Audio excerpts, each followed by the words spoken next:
All right, welcome back to the Moment Source for the Spanish Show for Saturday, January 21st, 2023. Our guest is here. She is a social worker, clinical social worker. She's an author. She's an entrepreneur with the business founded A Journey to Life Insurer, LLC. She is a mom. She's a wife. She is just Amazon bestseller.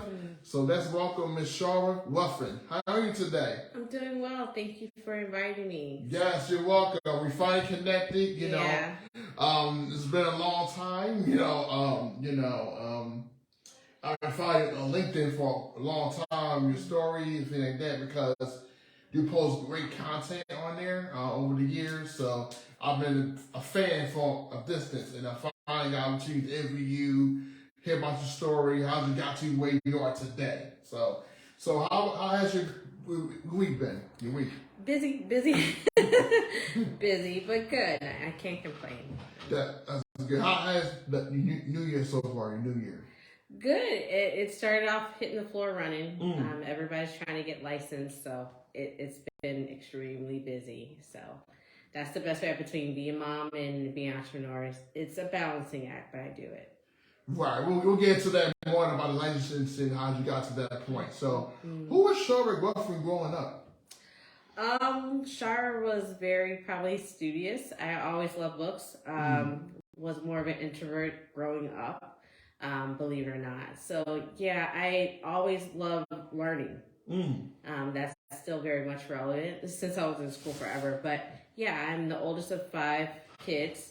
I'm from West Philadelphia, so right up the street from where the studio is. Wonderful. Yeah, so I come from a really big family. Most of my family is down south, except for my parents. Immediate family members are up here. But yeah, I love cooking, so there's a lot. You've been following me for a bit, so you know I do love throwing down in the kitchen where I can. But yeah, I mean, I love life, and yeah, there's not more I probably could say, but if someone were to ask me to sum me up in one, is I am a lifelong learner, and yeah, taking each day as it comes. That's right. Yeah, because you never know what tomorrow will bring. So, exactly. Yeah, tell you what day it is. So, so you are a licensed clinical social worker and formal psychotherapist with over 18 specializations, in that area. So, how's it get into social work? How did that become your passion, your purpose, and why you have so many specializations? Because I think that's a lot of studying, like I'm learning. So it is. Like I said, I'm a lifelong learner. With social work, I actually found out about social work through college. So originally, I wanted to be a lawyer, and then I went from criminal justice to psychology, from psychology to social work, many years ago. So I would say I fell in love with social work after I was a psych major, and my advisor was like, "Hey, I think you need to switch." I had got a C in intro psych, and I was like, "This is a lot of science," but I knew I wanted to do therapy. I just was trying to figure out what was the best way to go about it. So I ended up switching to social work.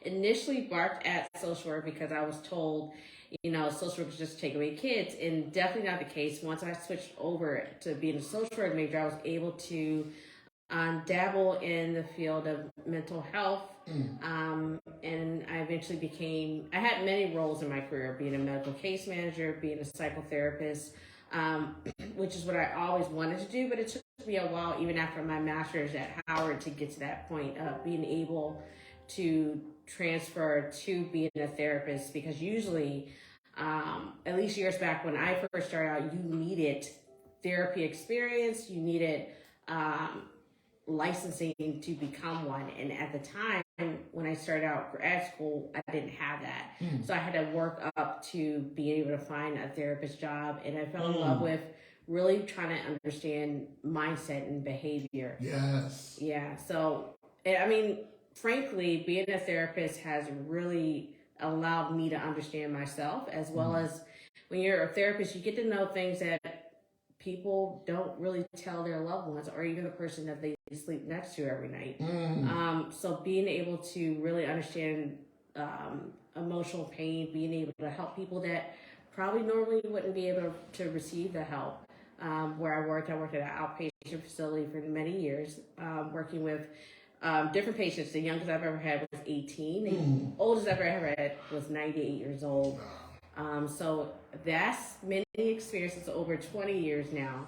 I don't look like it, but I've had many hats.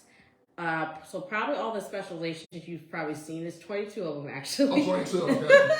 A lot of them were certifications that I wanted to be able to help people with. So if my program that I worked at, they needed a grief counselor, I became certified in grief counseling, family therapy, military counseling, even though I'm a former military spouse and my father was in the Navy. Right. So that was a special interest. So my specializations, they cross various areas that the population that I worked with at the time needed. So that's the best way I can sum that up. But yeah, a lot of different hats I used to wear. Haven't been a therapist in 3 years. Right. 3 years now. Now in a different place in my career. So yeah. And you know what's crazy about therapy and mental health? It has it took a spin. Like 10 years ago, it was still kind of like relatively taboo, you know, like mental health. And now, as we got older, as the years progressed, I'll say the last 5 years, mental health has been mainly a very priority. Yeah. A lot of times we go through phases and traumas and things like that. We don't know how to explain it, and now that's a requirement now to go to therapy, because I was an advocate for therapy like 10 years ago, but I never really I never did it. So my first therapy experience was about almost 10 years ago. And then I joined it again 3 years later, and now I started back 2 years ago. So because it's so important, because a lot of times we experience stuff, we don't know how to talk to someone about it, we don't have those conversations, we just try to deal with it, or suffer in silence, but we should not suffer in silence now, because there's so many things people deal with. And now you talk about young black men being killed. These are the stories we talk about COVID. You talk about George Floyd. There's so much things happen to our brain. We could become traumatized. We don't know how to address it.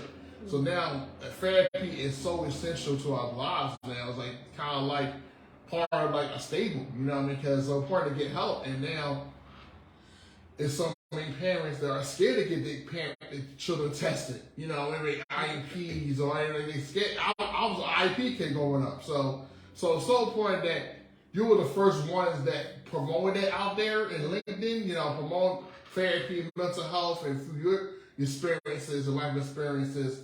Now it's becoming normal. Not normal, but it becomes necessary to get therapy or get help support you need. Because at the end of the day, therapy is not a death sentence. It doesn't mean you're crazy or a gluco. That means you want to get better and you're tired of doing something or behaving a certain way. You want to change it. You want, because you have other responsibilities now, and now that takes away from who you really are.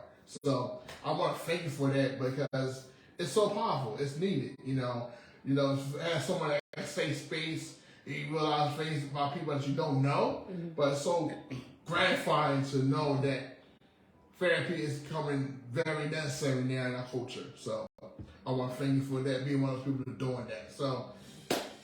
So now you started a business called Journey to Licensure. So can you tell me how it came up? How was it far about starting it? How did it work coming together? Sure. I would say excuse me. So Journey to Licensure is a company that is consulting that works with social workers. So it has 3 arms to it. So I have exam coaching. I work with bachelor's, master's in clinical social workers to help them pass their exams. I also do clinical supervision. I also do professional development coaching for my social work colleagues. So that's kind of the path. I'm in my 3rd year now of doing the work.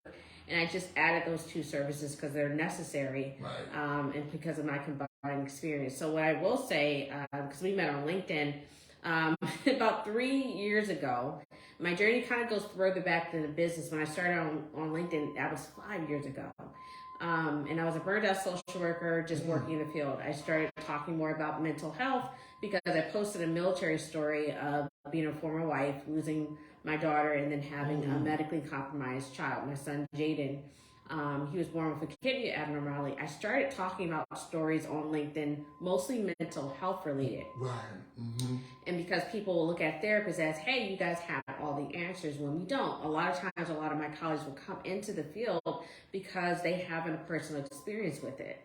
So I was one of those people that would actively share, educate people about mental health, but also educate them, but let them into my world of what I was going through. I have generalized anxiety disorder, ADHD combined type, and a math learning disorder. Most people don't know that unless I share it. And so I started sharing more of my mental health journey, being a therapist, but also struggling with the stigma of being a Black woman and in the field of mental health, being a provider, but also struggling.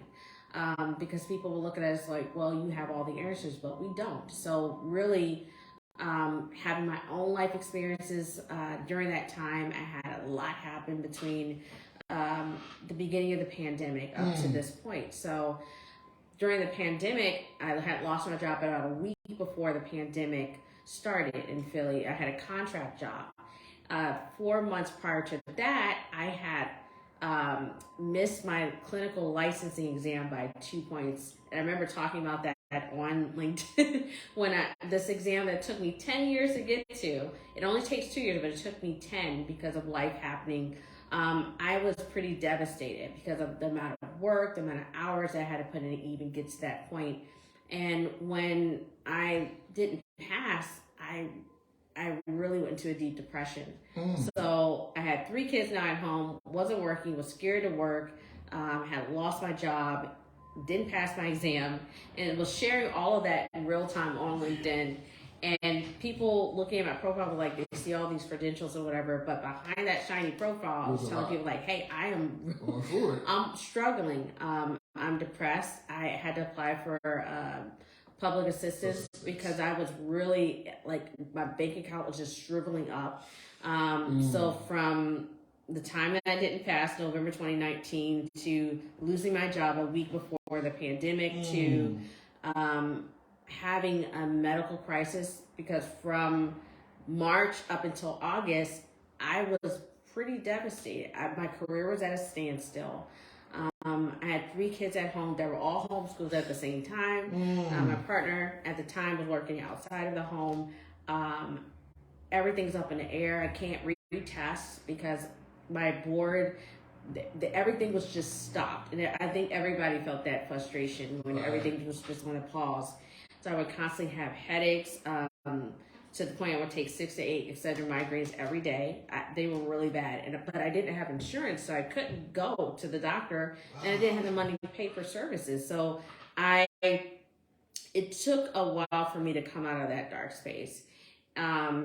George, you mentioned the George Floyd riots, and I remember that.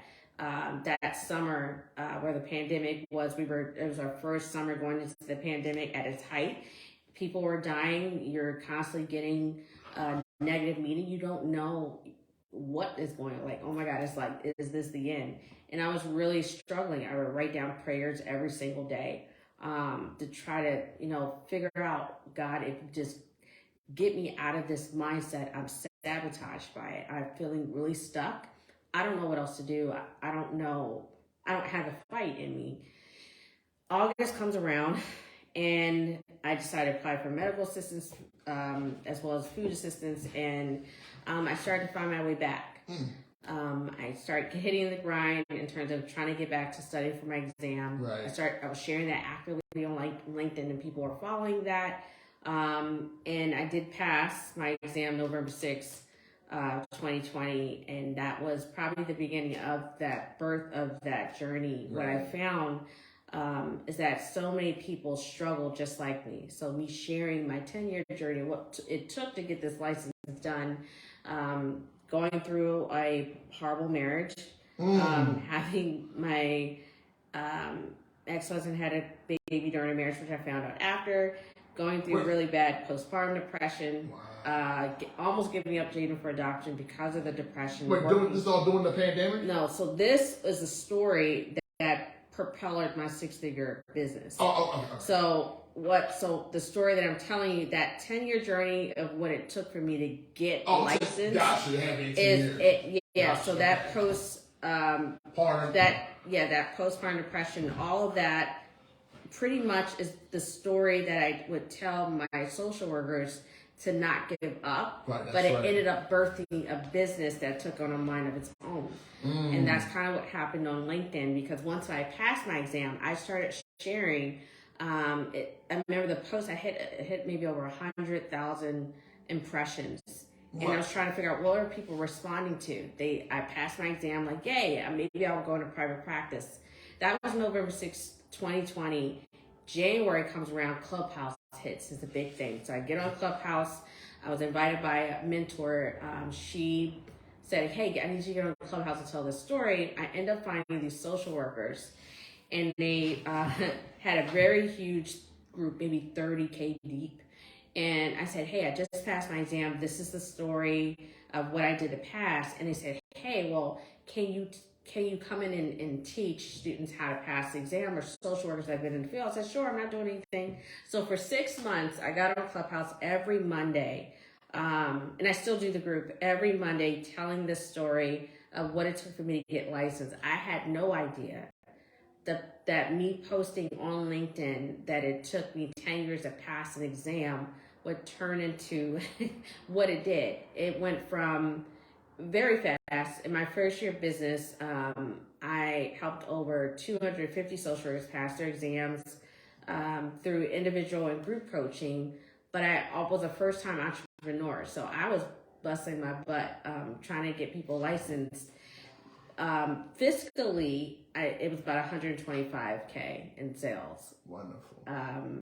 And the reason why I tell people that, remember 3 years ago, I was broke. And for me to take a story that people can relate to and share those struggles, I had no idea that it was going to morph into something that would fiscally be profitable, but also impact so many people.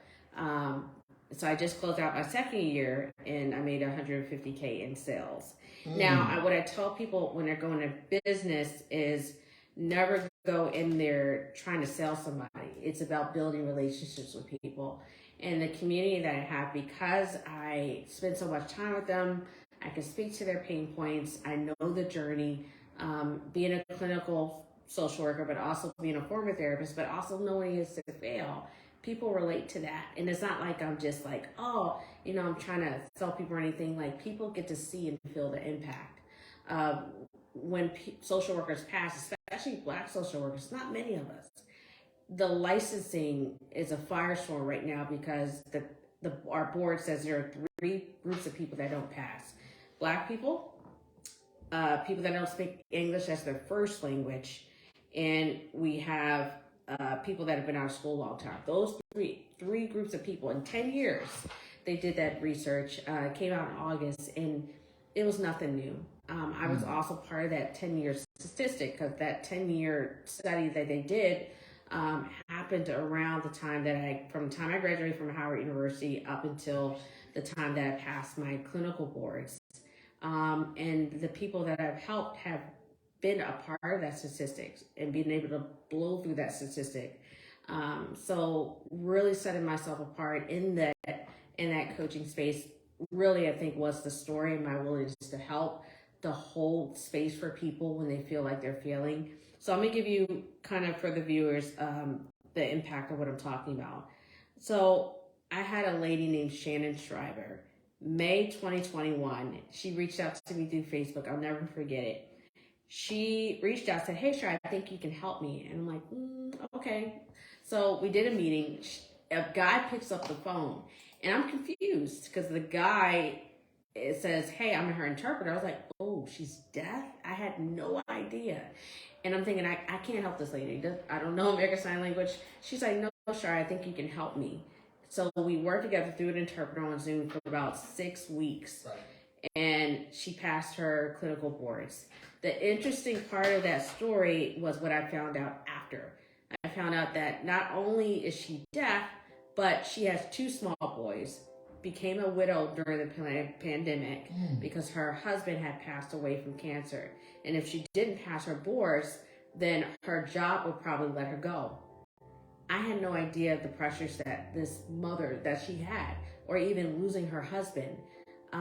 Those are the type of people that I help. I had another lady who had been out of school 30 years, and she passed her clinical exams. The people that I help I look at as an extension of myself. Busy parents who don't know how to study, people that have anxiety, a neurological brain disorder. Not a lot of the programs that are out there, they don't address those group of people. So teaching people and holding the vision for them while they're in the journey of trying to study for the exam. So it's a lot more than just exam prep.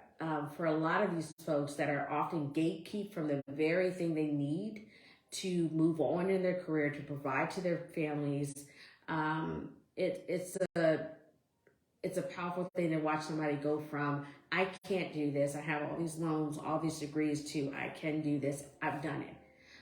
So every time someone passes their exam, it's like I'm passing my exam all over again, because you get to see the transformation. So a lot of the folks that I help are just like me. If that kind of sums it up, which probably tells why I've been as successful as I've been. First, I want to say thank you for not giving up, despite what you was going through, and not giving in terms of 10 years passing your exam. I thank you for being resilient and overcoming that and turning your pain into purpose, which turned what you was going through, what you're dealing with, in those 10 years to your purpose. And I appreciate, for one, also another thing, I appreciate graduating from HBCU, and Shara HBCUs. And I want to ask you, because you were one of the first people that posted videos on LinkedIn like that. Like, I think maybe I'm so, because you didn't use Instagram, you didn't use LinkedIn. So, and it generated a lot of views and a lot of things like that. So you opened up a lot of doors for people who would post on LinkedIn without using Instagram or being successful. So you took an alternative route to do. So you could post Instagram, Facebook Live, you can do all that. You probably did Facebook, but most of the stuff you do is LinkedIn, and that was different. You did something different. Now people post Instagram, but you did. So I thank you for your story, because you turned what you were dealing with into your purpose, and now you're helping so many people pass their exams and get what they need to be successful for themselves and for their family. Yeah, that's the part when people say, do you really enjoy your work? I said I do, because I get to see so many of my colleagues who've been probably in limbo for years finally get to a place where they're excelling. I've had a couple of clients that once they pass their exams, they're like, Shara, hey, you motivate me to start my own practice, or to go into supervision, or to build a business. To me, that's the legacy. Right. If I'm able to help a mother, help somebody that is part of a marginalized community that needs to get to the people that they need to serve. In social work, in mental health in general, there's not a lot of Black clinicians. Right. One of the reasons why that is because it's expensive to get, even to continue education, and licensing is one of those barriers. There's not a lot of resources or support around how to take these exams. And that's where I wanted to kind of fill that gap in, because I struggled. So when I get on LinkedIn, which was one of the first platforms, I chose LinkedIn because storytelling wasn't a thing that was happening. And even on LinkedIn, it's a platform that's built on community. Right. Once you learn how to leverage it and you're consistent, just like anything else, I share a lot of my mental health experiences because I was told that you don't look like you have this. You don't, or people will look at my profile and see all these accolades and all these things that I've done. But, I get scared, when I do things that are new, I may push through them, but I like to take people along the journey. I have so many folks that, like you, have watched me for years on LinkedIn. And whenever I put out a new milestone or something, I show people that, because people get to see the shiny result, and they don't always know what it takes to get there. So I share constantly as as I struggle, go through points of motherhood, entrepreneurship, as I'm still feel like I'm coming into myself and sharing, and wanting to impact others and help as many people that I can with the gift that I have. I think that's probably where most of my passion comes from, because I know what it is to struggle. I know what it is to feel stuck, but I also know what happens when you stay on the path despite the barriers that may come up. Right. So thank you for joining us on Beauty with Family Foundation and Art for the Soul Gallery. Thank you for joining us. It's Shara Ruffin, licensed clinical social worker, founder of Journey to Licensure LLC.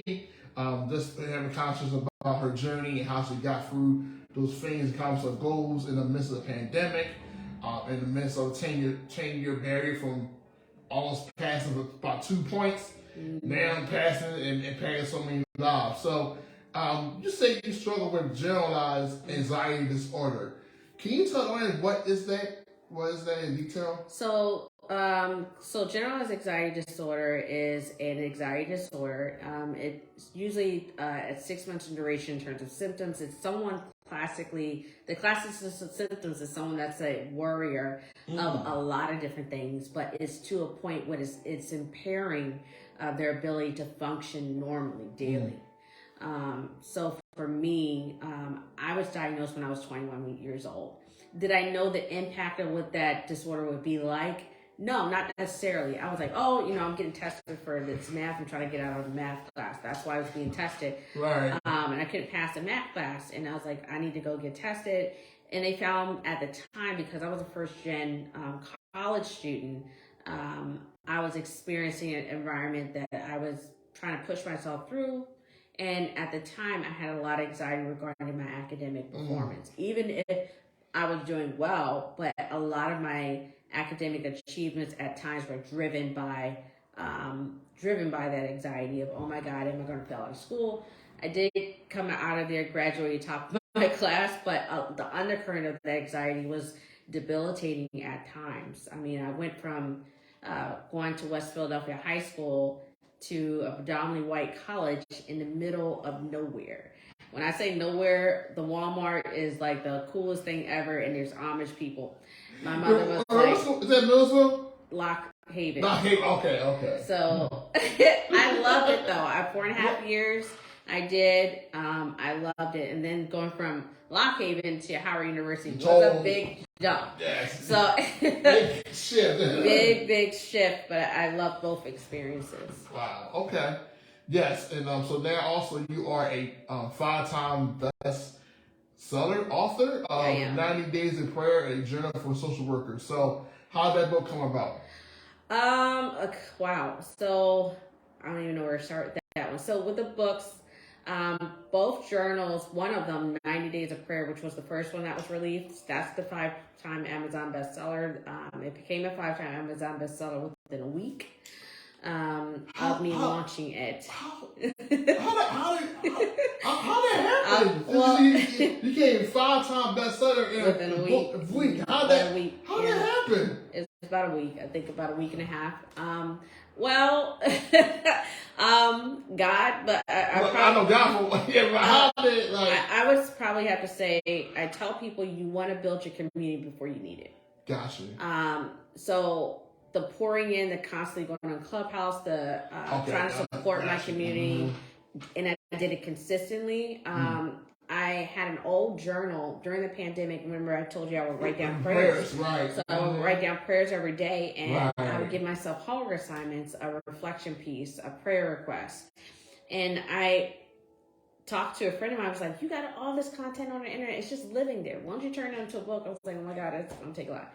So 3 weeks, 2 journals, 100 pages each, 90 Days of Prayer hit. I didn't expect it for it to be what it is now. It's the first of its kind. Like, I didn't know that there was any journals for social workers for them to have. I had no idea. So when I thought of it, I was like, well, this helped me. I'll turn it into a journal. So I took all the prayers, had 3 months worth of scriptures, and got a book formatted for it. And there you go.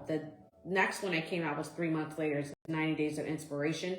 That was my second book that was more mindset for social workers that were studying for their licensures. Nothing like it on the market. I paused on books for now because I have a few more that's on my computer I'll get to, but I have a lot. I'm juggling.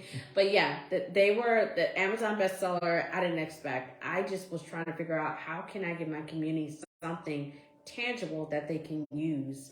And if they're spiritual, this was something that I wanted to pass on as a gift.